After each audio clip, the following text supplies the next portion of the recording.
Sir, कल रऊफ हसन साहब पे कातिलाना हमला हुआ और जितनी भी इसकी मजम्मत की जाए कम है। लेकिन वो ये कहते हैं कि जिन्होंने हमला किया वो ख्वाजा सरा नहीं बल्कि बहुत ही तरबियत याफ्ता कुछ लोग थे। और आपने अब जुडिशल कमीशन का भी मुतालबा कर दिया क्योंकि आपको यकीन नहीं है कि एफआईआर जो काटी गई है वो भी मुस्तरद कर रहे हैं।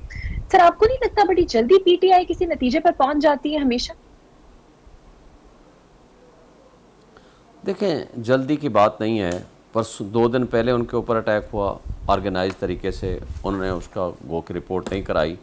लेकिन कल आपके सामने जो कुछ हुआ है, उस अटैक के बाद बिल्कुल अगर आधा इंच उसके नीचे से अगर कट हो जाता या उनके जो और कोई हथियार थे वो लग जाते, या वो तो स्कफल में बचत हो गई, एक ही से लगा, अगर आधा इंच भी नीचे हो जाता तो उनकी ज़िंदगी जा सकती थी।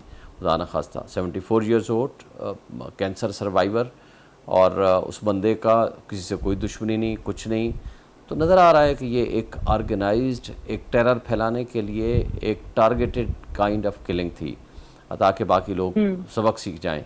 और जिस अंदाज से ये सब कुछ हुआ है तो नेचुरली ये एक दहशतगर्दी है, और दहशतगर्दी की दफ़ा भी लगनी चाहिए, जीआईटी भी बननी चाहिए और जुडिशल कमीशन भी होना चाहिए।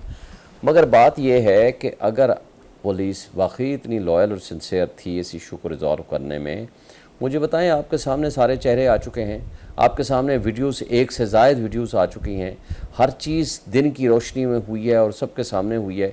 अगर आपने एक बंदे को क्लू नहीं दिया, एक बंदे को नहीं पकड़ा, उसके मद्दे मुकाबल आज ही सेंट्रल ऑफिस में यूनाइटेड नेशंस के नुमाइंदे मीटिंग करने आए हुए हैं और अफसोस करने आए हुए हैं, इयादत करने आए हुए हैं रऊफ हसन साहब से और बाकी हमारी लीडरशिप से।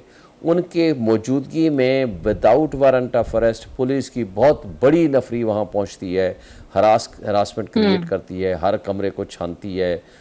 मतलब है, आप चाहते क्या हैं? इस मुल्क को आपने बनाना रिपब्लिक बना दिया, जंगल का कानून बना दिया, इस मुल्क को आपने जुल्म, तशद्दुद और बर्बरियत की एक बदतरीन मिसालें कायम कर दी, और वो आईजी जो एक कसाब का दर्जा बिल्कुल देना ठीक है। चाहिए था उसको आपने तमगा दे दिया।